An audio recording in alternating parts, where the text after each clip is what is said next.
ಸೇವಾಭಿರಂಭ ಅಂತ ಹೇಳಿದ್ದಾರೆ ಭಗವತ್ಪಾದರು. ಪರಮಾತ್ಮನ ಸೇವೆ, ಜಗನ್ಮಾತೆಯ ಸೇವೆ, ಅದರಿಂದ ಸಂತುಷ್ಟಳಾಗಿ ಎಲ್ಲವನ್ನ ಕೊಡ್ತಾಳೆ ತಾಯಿ. ಯಾವ ಸೇವೆ ಅಂತ ಪ್ರಶ್ನೆ. ಯಾವ ಸೇವೆ ಅದೇನಿಲ್ಲಿ ಹೇಳಲಿಲ್ಲ. ಸೇವಾಭಿರಂಭ ಅಂತಂದ್ರು ಭಗವತ್ಪಾದರು.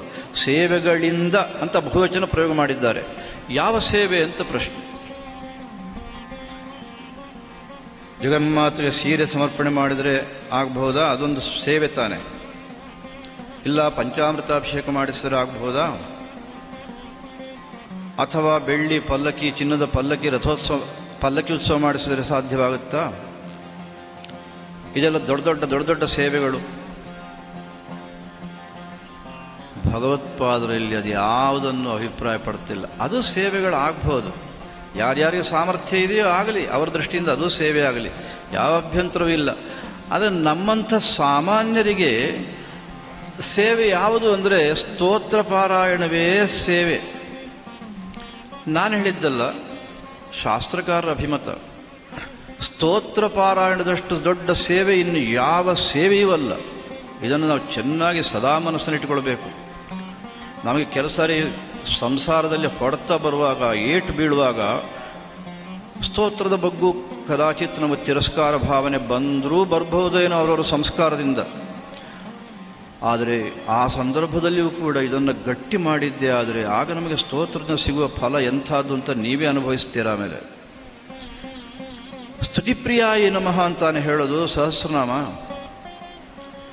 ಕ್ಷೀರಾಭಿಷೇಕ ಪ್ರಿಯಾಯ ನಮಃ ಅಂತ ಹೇಳುತ್ತಾ ಕೇಳಿದ್ದೀರ ನೀವು ಸಹಸ್ರನಾಮ? ನೂತನ ಶಾಟಿಕಾ ಧೃತ್ರೇ ನಮಃ ಅಂತ ಹೇಳುತ್ತಾ? ಸಹಸ್ರನಾಮದಲ್ಲಿ ಅದಿಲ್ಲ. ಸಹಸ್ರನಾಮದಲ್ಲಿ ಇದಿದೆ, ಸ್ತುತಿಪ್ರಿಯಾಯೇ ನಮಃ. ಅಂದರೆ ಸೇವೆ ಅಂದರೆ ಯಾವುದು ಅಂತ ನೀವು ಇವಾಗ ತೀರ್ಮಾನ ಮಾಡಬಹುದು. ನಾನು ಆಗಲೇ ಹೇಳಿದಂತೆ ನಾವು ಉಳಿದ ಸೇವೆಗಳನ್ನು ಯಾವುದೇ ಕಾರಣಕ್ಕೂ ತಿರಸ್ಕರಿಸ್ತಿಲ್ಲ. ಅದು ಒಂದು ಮಾಧ್ಯಮ, ಅದು ಒಂದು ಸೇವೆ ಪರಮಾತ್ಮನ ಕೃಪೆಯನ್ನು ಪಡೆಯುವುದಕ್ಕೆ. ಆದರೆ ಎಲ್ಲ ಸಂದರ್ಭದಲ್ಲಿಯೂ ಸ್ತೋತ್ರ, ಸ್ತುತಿ, ಪ್ರಾರ್ಥನೆ ಅನ್ನೋದು ಮಾತ್ರ ಸಾರ್ವಕಾಲಿಕವಾದ್ದು. ಅವ ಎಷ್ಟೇ ಶ್ರೀಮಂತನಾಗಿರಲಿ ಅಥವಾ ಬಡವನಾಗಲಿ, ವಿದ್ವಾಂಸನಾಗಿರಲಿ, ಅಕ್ಷರ ಶತ್ರು ಆಗಿರಲಿ, ಎಲ್ರಿಗೂ ಕೂಡ ಸ್ತೋತ್ರ ಅನ್ನೋದು ಮಾತ್ರ ಮುಖ್ಯ ಸಾಧನ. ಸೇವಾಭಿರಂಭ ತವ ಪಾದ ಸರೋಜ ಮೂಲೆ ಅಂತ ಹೇಳುವಾಗ ಇದು ನಮ್ಮ ಪಾರಾಯಣಕರ್ತರ ಮನಸ್ಸಿನಲ್ಲಿ, ವಿಶೇಷವಾಗಿ ಮನಸ್ಸಿನಲ್ಲಿ ನಿಂತಿದ್ದೇ ಆದರೆ ಆಗ ಭಗವತ್ಪಾದರಲ್ಲಿ ಏನು ಹೇಳ್ತಾ ಇದ್ದಾರೋ ಅಂಥವರಿಗೆ ತಾಯಿ ಏನು ತಾನೇ ಕೊಡೋದಿಲ್ಲ ಅಂದರೆ ಎಲ್ಲವನ್ನು ಕೊಡ್ತಾಳೆ.